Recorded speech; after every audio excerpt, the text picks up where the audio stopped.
This is Pet Life Radio. Let's talk pets.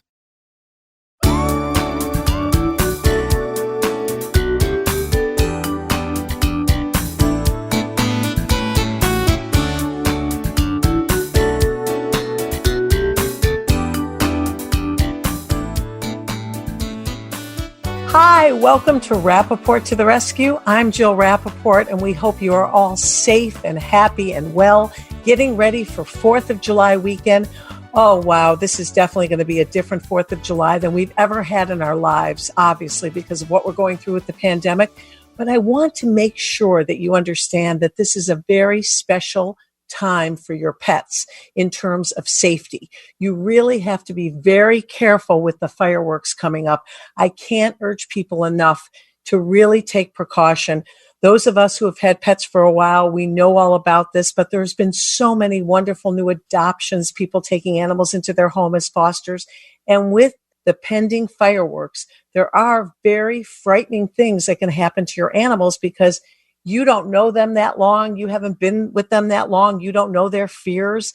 And if your animals do have a fear of fireworks, I can tell you firsthand, having experienced it, you could lose your animal forever. So we're going to talk about that today with my wonderful partner in crime, Bill Berloni, all the safeties, what to look out for 4th of July weekend. And coming up, our big special guest today is the one and only Isaac Mizrahi, a quintessential fashion designer whose heart is as big as his fashion line. He is hysterically funny. You're going to love his stories, his history, his background, and most important, his love of animals in need. Stay tuned. Want to know who the latest trendsetters are in Hollywood? How about Irish setters? Find out who's been spotted with Spot, chowing with their chow, and shopping for Gucci with their Poochie. Get the scoop on all the latest celebrity pet patter right here. Pet Life Radio. Let's talk pets. Let's talk pets on PetLifeRadio.com.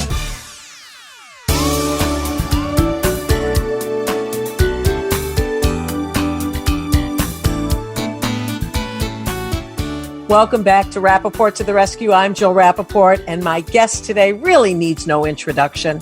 Oh, heck, let's give him one anyway. He's the one and only Isaac Mizrahi, an American designer, unbelievable TV personality. You've, of course, seen him on Project Runway. He's a QVC star. But what's bigger than his fashion empire is his heart, especially his love of animals. Isaac, I have to tell you, you are truly one in a million. And I say that, and I mean it, because I've known you for how many years since we did our first Today Show interview back in 1997? Would you believe? Time, Joe. Yeah. Right? Wasn't it that long ago? Yes, I think so. I think it was as many years as that. But you know what? It's amazing how we both managed to be in our 30s still. Yeah. Well, you know, I was reading over some things about you last night. It's so hard to believe that you launched your own brand in 1987. When you hear that year, you can't believe that it's been that long, right? No, I can't believe it. And, you know, I still think about that as having been recent. I mean, it feels like it's a recent date in history, and it's really not. You know, I mean, like, I talk to kids who are that age, who were born in 1987 or born in 1997, who think of, like, you know, Moonstruck or Tootsie or something as an old movie. And I go, like, is that really? Okay, I guess those are old movies, you know. It's like, what, like 40 years ago? It's crazy. 30 years ago. It's insane. And you want to talk about going back in time. You actually did your first line when you were 15 years old? Well, I mean, that was when I was in high school. Yeah. I had a partner called Sarah, and I made clothes, and, you know, we made samples and we sold them to different people. We sold them to a store called Charivari, which I don't think is there anymore. Sadly, Charivari's gone. We sold them to a store called Off Broadway, which was this kind of hilarious little store, like 72nd Street on the West Side. I forgot, there were a few stores who carried our clothes, and it was hilarious. I mean, you know, we did these funny little collections, but I remember the boldest thing about doing that was buying the fabrics, because I remember poring over Vogue and Harper's Bazaar and all those magazines and seeing ads for European, like Italian textile houses, Right. like Vinyasca and a few different places. And I remember like calling up directory assistants, which in those days was such a great thing to do. You just called 411. Yeah. That's what the expression, I need the 411, right? Like, and they had the phone numbers for these showrooms. And I went up to these showrooms and I ordered these fabrics, these exquisite fabrics. You know, that's always been a real passion of mine, is textiles. I really like textiles. Well, you know, besides your talent, obviously somebody saw that. They realized your talent. You were discovered back then. But this personality of yours, it's one thing to have the talent, the creative juices, but you are a true personality. People adore you. You're hilarious. And you have emerged into such a name, not only for your fashion empire, but because of who you are. And because of that, you've been on every show known to man. Of course, Project Runway. You're a QVC star. I think a lot of it today, especially Isaac, personality really does make such a difference. You can be as talented as can be, wonderful designs, but having that extra oomph really makes a difference, right? Well, I think so, yes. But I do think it should be addressed because, you know, like more and more, I am performing on stage. I'm doing stand-up and I'm singing, which sounds crazy, but, you know, I perform at the Carlisle every year. I do like 2 or 3 weeks at the Carlisle, and I do gigs in theaters across the country. And it's really a funny, great thing that has been kind of growing in its place in my life. It's sort of become the center of my life, performing and writing and performing stuff I write. And I will say this, like, I do think that having a personality, if you're a designer, you know, it really helps because, like, look at Karl Lagerfeld, for instance. You know, Karl did what he did, and then he had that huge personality. And I think that's what really sort of made him such an incredible presence in the world of design all those years, you know. But I do think the talent has to be there. It's, you know, like a lot of times people think that it's about a trick or personality or something like that, but you know, it really isn't. I think it helps, but if you don't have the knowledge, you know, it's like, I think that design really starts with, you need to put in a lot of hours learning about, you know, construction, but the construction of textiles, the knitting of things. You know, knitting is not easy. Tailoring is basically impossible. You know, I used to do all that stuff, and I just actually, like, when I think about it, like the hair on the back of my neck stands up because I go like, oh, you know, it's such an impossible thing. And by the way, like, working on stage requires a great deal of knowledge and a great deal of experience. And you know, like, I feel like I've had that over the past decades of my life. You know, starting from when I was a kid, I made these puppet shows and I did like female impersonations starting at the age of like 11 or something like that. And then I went to performing arts high school, you know, where I was a drama major, and I was in a few movies and stuff. And then I kind of decided that I'm not really like leading man material. Oh, come on. I think you're definitely leading man. Well, leading man in like La Cage aux Folles or something. Or like leading man in some charactery kind of leading role. Yes, for sure. But I'm not Richard Gere, you know, I'm not Pacino something, right? And so like when I was a kid, like those were the people I was looking at going, yeah. And also at Performing Arts High School, like you had to see these people that I went to school with. They were gorgeous and rake thin and, you know, gorgeous. And I was not gorgeous. And so I thought maybe I should back out of this, you know. And then finally, like, you know, I started my company and I did all that. And then in 1998, I started writing this one-person show, which I worked on. And finally by 2000, it was on off-Broadway for a year. And that was the greatest time of my life ever. You know, that when that show was running. So, well, and you know, when I first interviewed you back in the 90s, you probably don't remember this. I was laughing so hard. I felt like I was going to have an asthma attack. You were so funny. And I remember saying to you back then, oh, can't we do a show together, Isaac? I want to do a talk show with you. Yes, I always was so blown away by your personality because, you know, you possess all these talents, but it's the personality, and more than the personality, the warmth. You've never changed. You've always maintained the sweet, kind of almost a little bit insecure, kind of like, really, is that me? Am I that good? And I think that's so much of what your appeal is about. You don't have a cocky attitude or an ego. I mean, thank you. I have to say, insecurity is a very big part, I think, of art. Most of my friends are artists, right? And it's funny because even no matter how like tiny and meek and adorable they are, they still have creative egos. They still have to feel like they're good enough to kind of like get out of bed and put a pen to a page or, put a paintbrush to a canvas or something, And so I think like creative ego, like kind of forces you to overcome this kind of insecurity, And in my case, I think the insecurity was what I worry about so much are kids that are insecure or that are bullied or something like that, who aren't resilient and who aren't able to buoy, back up to the surface, But gosh, I don't know what it was that I learned, maybe from my mom or something, or just I came from another planet where, this kind of, resilience was part of the package. But I was always able to kind of like, look at people and go, no, they're wrong. I'm right. I know the truth, And so like, yeah, I mean, I think that resilience and creative ego are the things that make you overcome insecurity, but even more than insecurity, it's like inertia, Yes. Like I think as an artist, you have this lazy, like I know that if I didn't push myself all the time, I would be in bed all the time, I would be in bed with the TV on eating ice cream or something. Who wouldn't, right? But, it's interesting because talk about challenging yourself emotionally, getting up on stage, doing stand-up or trying. That is, I can't even relate to that. What is that like? It is the scariest. I mean, I wrote a memoir about 2 years ago, and it was great. And it was really well received. It was so well reviewed, and it was actually a New York Times bestseller. Hello.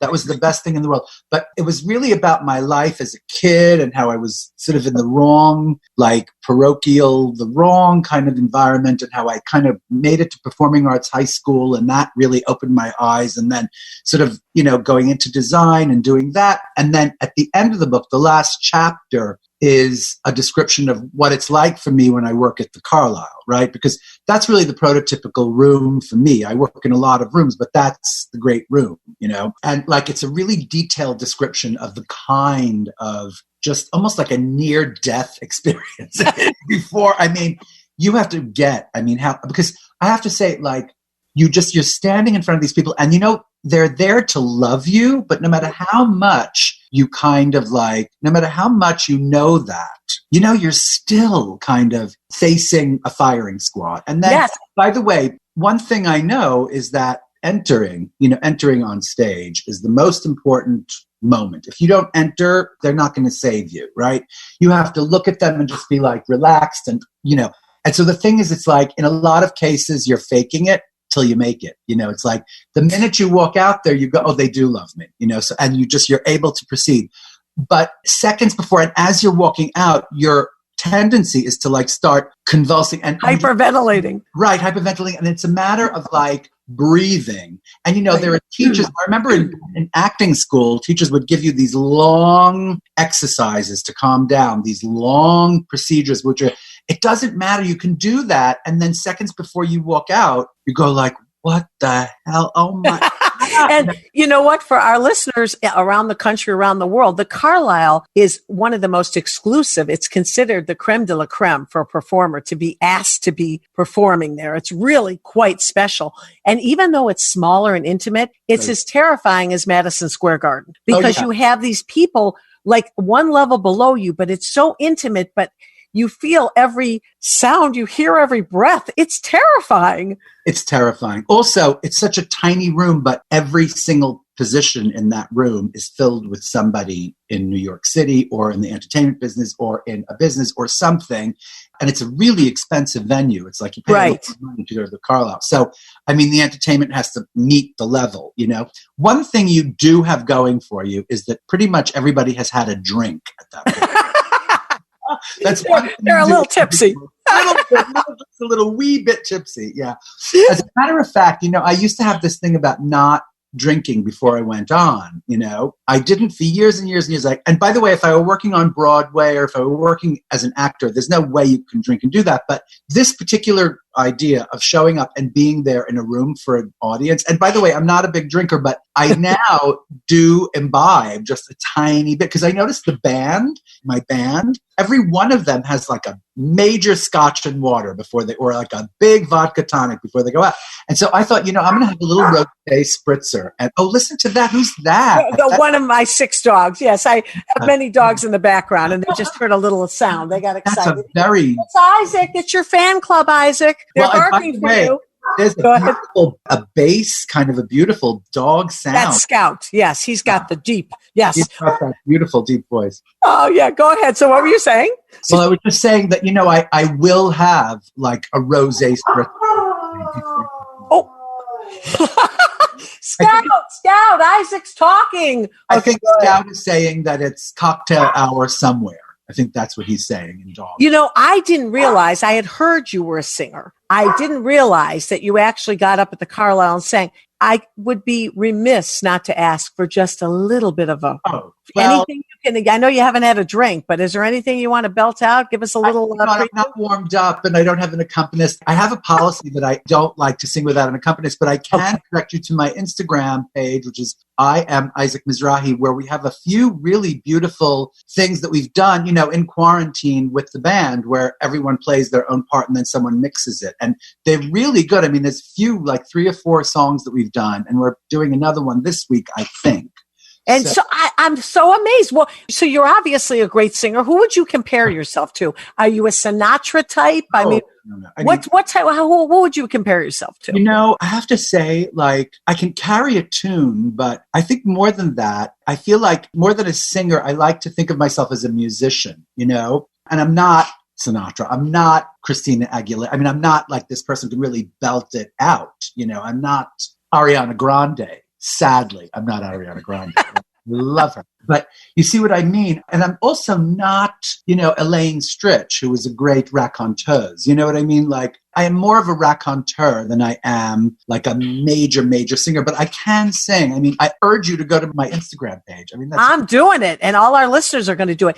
Isaac, when I think about you and just trying to imagine you as a young boy, take yourself back then, fast forward to now, fashion empire, QVC star, TV personality. You have a backup band. You're at the Carlisle. You're a musician. You're a performer. Can you even believe what your life has transpired into, what you have created for yourself? I have to say, wait, now I'm going to turn it around on you, turn the camera on you. Okay. You're also like a really accomplished name in the business. I mean, like, I've known you for a really long time as a big success in your chosen field. Now, you wake up every day. What do you say to yourself? Like, hooray, Jill, I'm so great. Like, I'm going to just be this fabulous person today. I don't think so, right? Well, thank you so much. But no, but you understand what I'm trying to say to you, darling. It doesn't matter. Like, you wake up every day, every night, in the middle of the night, and you think like, I'm crazy. What have I done with my life? Where did I go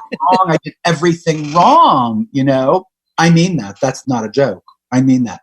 And it takes you like every bit of your your self-delusion or your honesty or something to like come to the fact that, you've kind of done something with your life. Okay. Like, seriously, it is that. I mean it. Well, I think so much of it, talent aside, I mean, you have got multi-layers of talent, and look at all of the things you've created in your life, aside from fashion.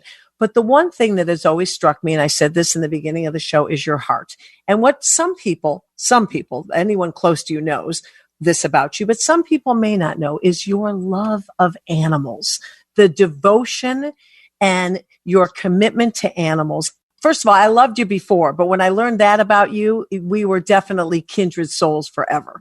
Tell me about your animals and why animals mean so much to you. Well, I mean, I don't know what it was that drew me to dogs, really. It's dogs. I love cats.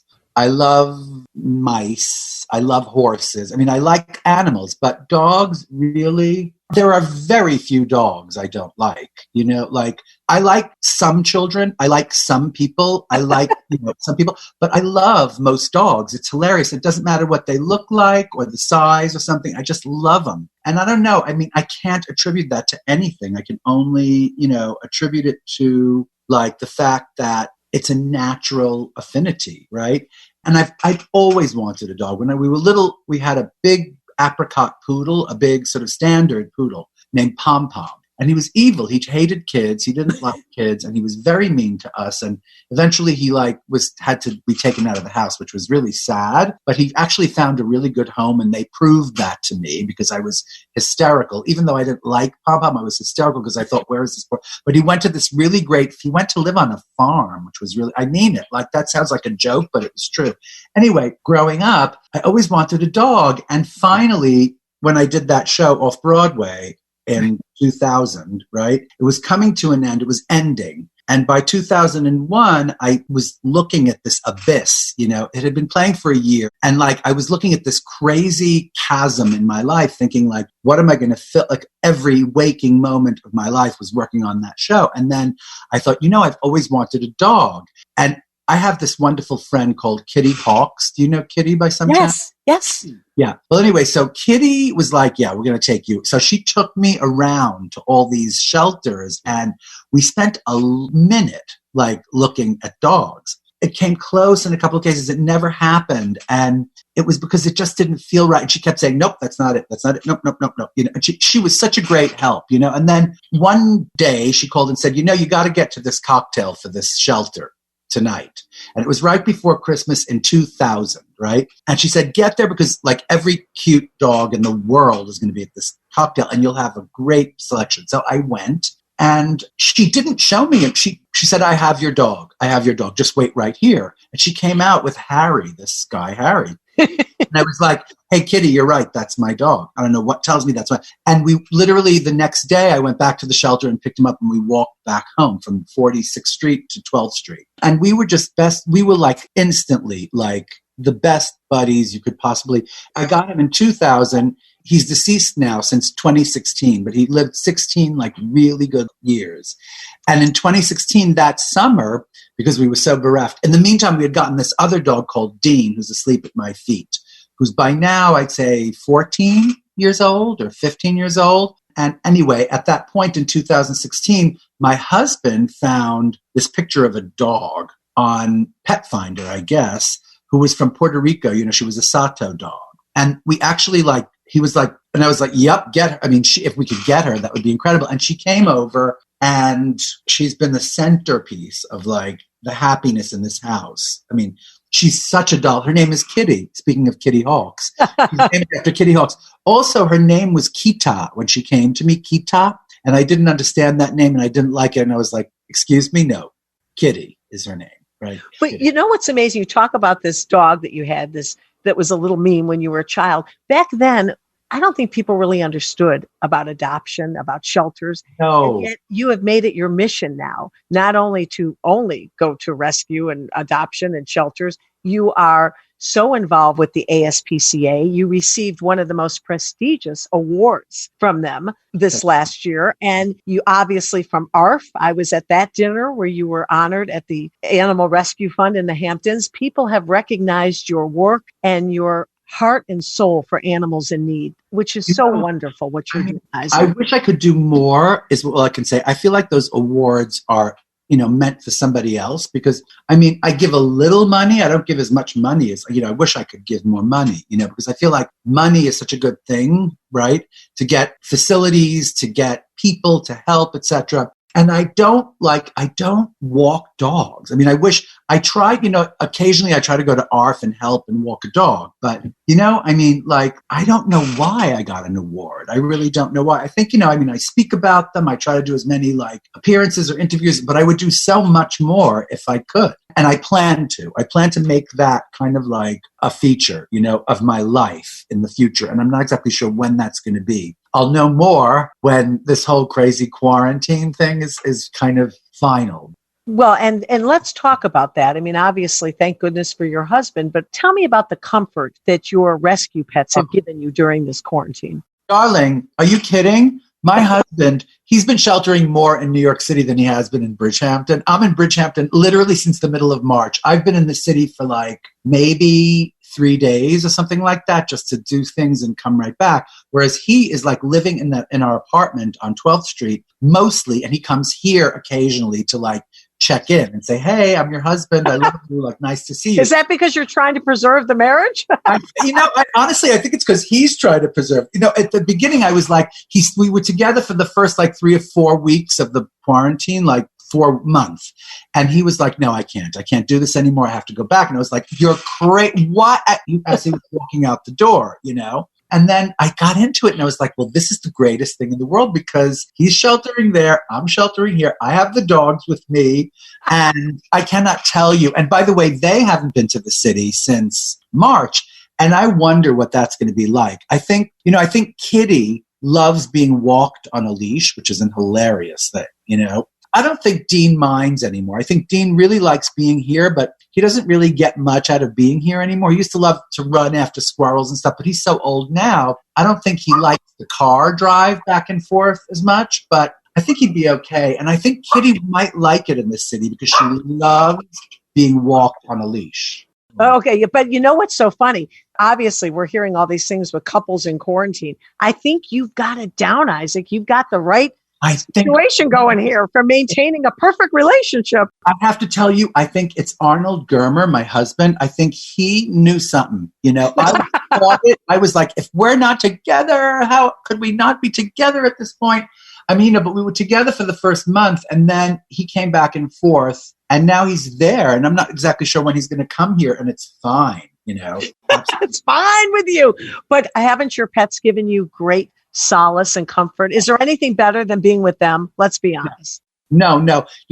I've been a Hamptons person since the 80s, since I'm in my 20s. Right. And I always, like in the beginning, I sort of rented a house with these 2 friends of mine for years. We were always in this house or in a different house or a third house. And then finally, I bought this place. I don't even know when, like in the 90s or something, right? And I redid it in the early 2000s. But I never, until I got Harry in 2000, I could never come here by myself. I always had to be with like a bunch of friends or I couldn't come.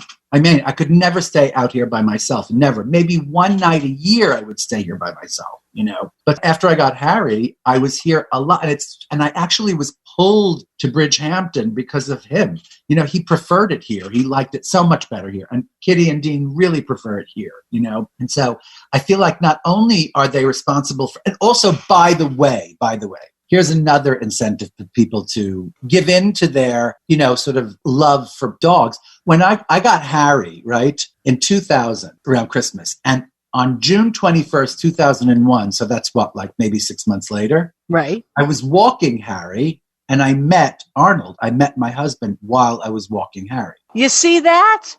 Dogs were the matchmakers. Dogs are matchmakers. I don't know what it is, but I met Arnold. We were like walking in opposite directions on 5th Avenue and 11th Street. And we looked at each other, those things where you make eye contact and like that. Okay, well that, and that was it. Like we met and that was it. That is so wonderful. And I love my dogs because they basically told me what guys to stay away from. So they got rid of them. They're really good at that. Oh yeah. I had one dog, Isaac, you'll laugh. He was Hampton. His name was Hampton. He lived till 20 years old. And he would not let anyone near my bed. I said, who needs birth control? No one was getting up in my room. No one was in my bed. I mean, these dogs know. They know who's good for you and who's not, right? Oh, anybody trying to get in your bed, they're not going to like. I mean, when I first met Arnold, anytime he came near my bed, Harry would freak out. And one time he bit Arnold for coming to bed. And it was so funny because what made me know that I loved Arnold was that he immediately started laughing. It was like he actually broke the skin. He was like bleeding and Arnold was screaming, laughing because it was so funny. It was just so dead funny. And someone who isn't laughing at that, a person who doesn't laugh at that, you go, not for you, right? But it's amazing because you have devoted a lot of time, considering how little time you have with all of the gigs you've got going. You've done so much amazing work for the ASPCA. I mean, I've seen you be the master of ceremonies, not only an award recipient, but you've been on stage. You've helped them so much. And it's so great that they have you as a voice, a face to help spread the message, right? Yes. You see, maybe because it's such an ingrained part of my happiness, and because it takes absolutely no effort to talk about that, because I love it so much. And I could talk for hours about dogs, but maybe because of that, I don't understand why awards are even necessary, I mean, I have to say, I'm not really I used to work on red carpets. I used to do at the Oscars and the Golden Globes, etc. I used to do interviews, talking head interviews for a number of years. And I never liked the ceremonies. I never liked the shows, like the Oscars. I don't know why. I just don't feel like people deserve awards for doing the thing that they like the best or something. It's a weird thing. You're getting an award so that everybody will know that it's a good picture and to go see it or something. But usually, right. Usually the best pictures aren't even nominated or something. That's right. It's I never understood the award thing. Especially I've gotten a lot of CFDA awards. I've gotten this award from a few different. And that's the Council of Fashion Designer Award. That's very prestigious. I think, did you receive 4? Did I read that? Yeah. Unbelievable. But I mean, the point is that I never understood that because it's just not, never understood awards, Well, you're unusual because there's so many people out there that hang their hat on awards. That's all they really care about. And to them, it justifies their existence. They really need it. Meaningless. I don't know. To me, you see, that's what I'm saying. It's just things you are born knowing, that you love dogs. That you like, ice cream or something. That you don't care about awards, The other thing I know is that I like to wear black because I always wear, and it's not like I don't try. I buy pink sweaters, I buy stuff, but I always wear black. You know what I mean? So it's just who I am. I can't fight it, Now, whose clothes do you wear? All my own clothes. I know this sounds only your own. Well, here's the thing that's so crazy. All of my t-shirts, all of my polo shirts, all of my dress shirts, all of my suit. Well, my suits are made by different wonderful tailors, Okay. But my day clothes, the t-shirts and the polo shirts and the pants that I wear are all made from my old patterns when I was making clothes for men. And they're just kind of adapted year to year to year. And I get 25 black t-shirts and, every 2 years. And, it's a crazy thing. And someone makes them and they're a fortune because the fabric is a fortune to get it from Italy. And then, because it's a small, tiny little lot that has to be put through a special factory. I mean, it's a crazy. Why don't you do a men's line again? Ooh, I don't know. Too much to take on? Yes, it's really hard. This is what I love about you. I mean, you're so down to earth and you're so grateful for everything you've gotten. And it's amazing because talk about having your fingers in a lot of pies.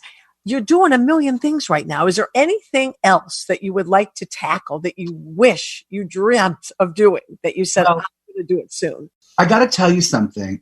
We should talk about this because in the face of what's going on between the COVID thing and the racial equality movement, which is afoot, which is the greatest thing. I mean, who thought that in our lifetimes we would see something this beautiful? I mean, it's hard and it's one day at a time, but we know that the end result of this is going to be incredible. I know that deeply, but in the face of all of that change, you say to yourself, I'm grateful, right? And then other days you wake up and you go, but what about my career? What about blah, blah? What about my diet? And what you go really? Who the hell cares? I mean it, because all this stuff that's going on in the world right now is so much more important to think about, And so you talk about gratitude, right?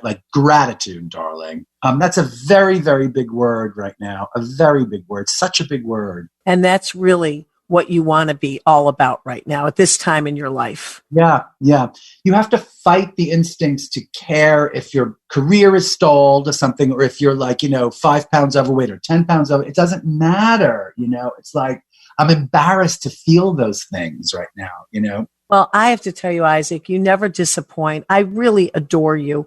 You just are so true blue. You are the real deal. And I love your compassion for all things animals and your talent and your abilities, but just your heart. The fact that you have maintained the person that I interviewed back in the 90s. Every time I see you, you're always the same. You've got a big smile on your face and you're inquisitive. You ask people about their lives. You care about others. Might care a little bit more about animals, which is why I love you more. But I am so happy that you are part of this show today. I think that your insight into things is really going to help people and really make people understand what's important right now. Well, thank you so much, Jill. And I'm going to end on a light note. I'm going to end on a very light note. Okay. Your hair looks so good right now. Oh, yeah. It's really good. Like, there's one person I know in quarantine whose hair looks great. Oh, I love you. And of course I did it myself. It's amazing. You have a future, my dear. You have a future. Forget the whole interview. Just let's run that soundbite over and over again. My hair looks good. Who cares? That's all that matters. Exactly.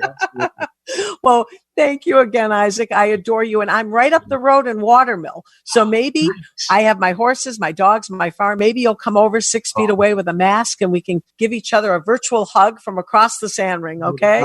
I would absolutely love it. Thank you so much. Thank you for your time. And again, do you want to plug anything you want? Any websites you'd like people to go to? Feel free. Plug away. Maybe go to my Instagram. The only thing I think is my Instagram page, which is I am Isaac Mizrahi. Okay, great. And we cannot wait to hear what a wonderful singer you are. Oh, yeah, exactly. All right. Thank you so much. Give my love to Arnold and all the doggies. Hey. Big kiss, Isaac. Thank you. Kiss to you, too. And stay safe. You, too. We wear fur, and we're damn proud of it. What? And our 4 legs. And our tail. And we go to the bathroom outside. Well, we may not be too proud of that. Sniff around, then mark your spot right here. Pet Life Radio. Let's talk pets. Let's talk pets. Let's talk pets On Pet Life Radio. Pet Life Radio. PetLifeRadio.com.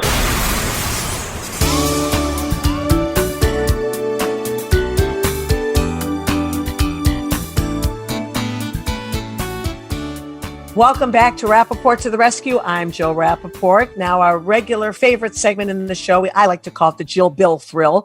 Jill and Bill. I'm here with Bill Berloni, Broadway trainer extraordinaire, who takes rescue animals and makes them superstars on the stage. Hey, Bill, how you doing? I'm fine, Jill. How are you? I'm getting ready for a big 4th of July weekend, and I teased at the top of the show that this is a very frightening time for pet owners, and especially these animals, because a lot of us are new pet owners due to the quarantine and due to what's going on with the epidemic. And this is really something that people need to be aware of. If they've just taken in these animals, when these fireworks go off, so can the animals. Oh, yeah, absolutely. Which is why I chose to do my interview outside today. Because I'm fortunate enough to live in the country. But, people think, oh, well, it's nice and quiet in the country. But out here, it's so quiet that one firecracker really stands out. So whether you're in the city or out in the country, any one of those sounds is going to set off your dog. But it's tied into their survival instinct. That's what people have to understand.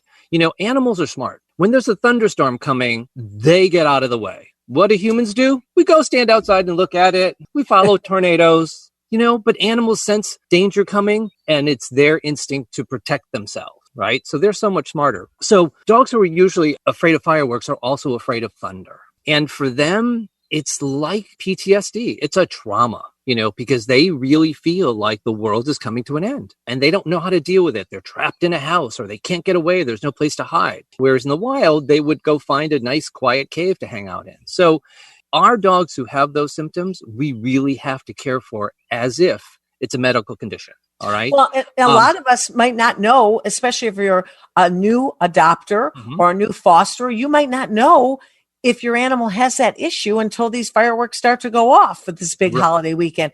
What do you advise people to do? What steps should we take to protect our animals so that we don't have a problem? Well, the first thing, obviously, if we know the fireworks are happening on a certain day, what I do with my dogs is turn the air conditioner on, close the windows, put blankets or cover the windows so that they don't see the flash, and then play a radio or a television very loud and drown out the sound. So basically give them a cave within your home where we're keeping the sound out. I play Broadway music for my dogs. Of course. Of course. So, create a cave for them, but it really has to be soundproof and light-proof. That's if we know that a storm is coming or the 4th of July is coming. But in these incidents where recently in the country, fireworks have been going off day and night, and it's really upsetting for humans. They've been doing stories on the news about this, that all of a sudden it's 4th of July all year long. All year long. I mean, forget the danger that poses to us, but for our animals, it is completely unnerving. And if your dog has that trauma, the only thing you could do is go to your vet. There are many medications which help them learn that they're not going to be harmed, okay? We're not tranquilizing our dogs. We're not putting them to sleep. What we're doing is we're giving them, a medication which helps calm their nerves. So instead sort of like our glass of wine. Exactly. Okay. So instead of fireworks, and trying to bring them down, what you do is you give them this medication, and there's many types. Your vet will prescribe it, and they start to just chill out. And then they hear the sound and they go, oh, I'm chill now, and they start associating the sound and being chill. But you have to do it per your vet's orders. And just like any other training regime, you've got to do it really consistently, because you miss one thunderstorm, you miss one firework, and you set them back. In past years, 2 of my rescue dogs came to me after 4th of July weekend. Of course, we went everywhere. We put posters up, is this your dog? We went on the radio, local vet clinics, and nobody claimed my beautiful Hampton, who lived till 20 years old. But it was right after 4th of July, and another dog that I had in the same situation. And I'll never forget thinking to myself, wow, look at all of these animals that all of a sudden after 4th of July weekend, the shelters are inundated, and they will tell you that so many animals end up being found on the road, or heaven forbid, worse, after 4th of July weekend or anytime there's firework activity. So what I have found, especially if there's going to be fireworks at night, if you're a person that normally lets your dog out in the backyard, I think during that time, put them on a leash. If they have to do their business, make sure they're on a leash, and you never take your eyes off them. You hold them tight, because that sound, they could bolt. And I've also found, you mentioned like a safe haven. If people have a basement, that will act in the same way, right, Bill? Exactly. In actuality, what dogs look for are places close to the ground, so that if there's a lightning strike, they're grounded. Okay. The area is grounded. So they'll hide behind pipes. People are like, why do they hide in the bathtub? Why do they hide behind the toilet? Because the pipes are grounded, so they know naturally to go someplace like the basement that, again, if there's a lightning strike, that will keep them safe. But the other thing about running away, Jill, and we've got to push this, microchip your dog, please. We have the technology now where no dog should get lost, because we can very simply, with one little shot, put a microchip in and find the owners. So please, I want our listeners to really think about that, especially with dogs who are afraid of fireworks or thunder. And I had another dog, my beautiful Shiner. He was so terrified of thunder. There wasn't a level low enough to give him comfort. And he would claw, claw, claw, and scratch at walls, take out sheetrock. I mean, he was beyond panicked. And, again, any safe medication, because think about it, the stress on them not to have something to help them is worse for their health than something that can help them calm down. Do you recommend something like a thunder shirt also, like where they're being swaddled? Well, again, there are many products, thunder shirts, hormone treatments, scents, that sort of stuff. And that's okay for the mild cases, somebody who's just a little jittery. But for a dog who's really traumatized, who really, like you said, is digging and that sort of stuff, it doesn't really help, because their mind is in flight mode. That's what it is, fight or flight. They're in flight mode, and there's nothing we can do to really calm them down. Either wait it out, or like I like to do, is relieve that tension. Get them on some medication from your vet. Well, Bill, again, as always, fantastic tips. This is very unusual time, because there's going to be so many new pet owners that are dealing with this for the first time if they haven't experienced, the periodic fireworks going off now, but especially coming up with this big holiday weekend, it's going to be major. So this is great advice for all of the wonderful new pet owners who have opened up their hearts and homes, whether they're fostering or they've adopted. Thank you again. Great seeing you. Until next week, I'm Jill Rappaport, and thanks for tuning in. And again, stay safe and have a positive attitude. Let's Talk Pets, every week on demand, only on PetLifeRadio.com.